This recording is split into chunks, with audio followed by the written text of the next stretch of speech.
భూమి మీద నివసించే ప్రతి ప్రాణం ఎంతో విలువైంది. వారిలో మనిషి జీవితం ఒక అద్భుతం. ఎందుకంటే ఈ ప్రకృతిలో ఏ ప్రాణికి లేని గొప్ప వరం మనిషికి ఉంది.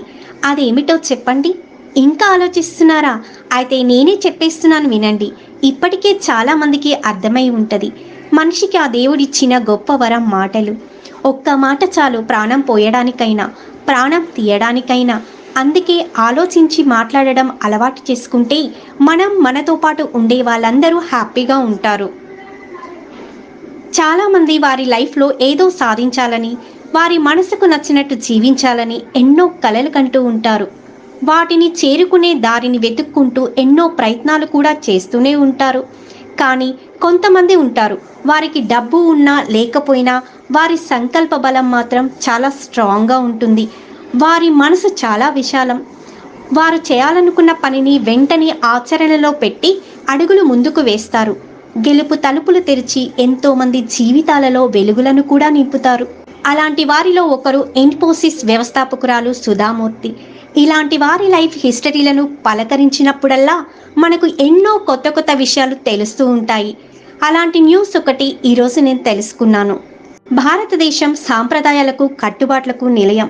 ఒక్క మాటలో చెప్పాలంటే ఒక చిన్న సామెత ఉంది, పెళ్లి చేసి చూడు ఇల్లు కట్టి చూడు అని. ఇది మన ఇండియాలో నివసించే మన జీవితాలకు ఎంతో దగ్గరగా ఉన్నట్టు అనిపిస్తుంది కదా. కానీ అదే భారతదేశంలో పుట్టి ఎన్నో ఆలోచనలు ఆశయాల మధ్య పెరిగి తన జీవితంలో సక్సెస్ను సాధించారు సుధామూర్తి గారు. అయితే వారి పెళ్లి ఖర్చు అక్షరాల 800 రూపాయలట. వినడానికి ఆశ్చర్యంగా ఉంది కదా, కానీ ఇది నిజం. వారి వివాహాన్ని చాలా సింపుల్గా చేసుకోవాలనుకున్నారు ఆ ప్రేమమూర్తులు ఇద్దరు. అందుకే ఆ ఇద్దరూ కలిసి 860 రూపాయలు మాత్రమే ఖర్చు పెట్టాలనుకున్నారట. అందులో సగం వాటా మూర్తిగారిదని. కానీ ఆ పెళ్లి విషయంలో ఆయన కొంచెం అన్హ్యాపీగా ఫీల్ అయ్యాడంట. ఎందుకంటే వారి పెళ్లిని ఎంతో ఘనంగా చేసుకోవాలనుకున్నారంట. అయితే ఇంకో వండర్ ఏంటంటే వారి పెళ్లికి ఆమె వైపు నుంచి 7గురే వచ్చారంట.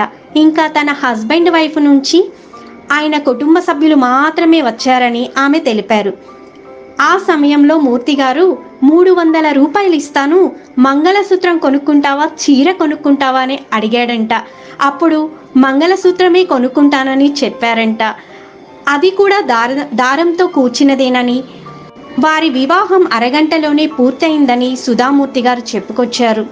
ఇంకా తన గతమైన అందమైన జ్ఞాపకాలను ఒక్కసారిగా గుర్తు చేసుకున్నారు. విన్నారు కదా ఎంత గొప్ప ఆలోచనలతో ముందుకు అడుగులు వేశారో. సో మన ఆలోచనలే మనమైనప్పుడు మనం చేసే పనుల ద్వారా వచ్చే ఫలితాలు కూడా మనవే కదా. ఈ వీడియో మీకు నచ్చినట్లయితే లైక్ చేయండి, షేర్ చేయండి, అలాగే చిన్న కామెంట్ చేయడం కూడా మర్చిపోకండి.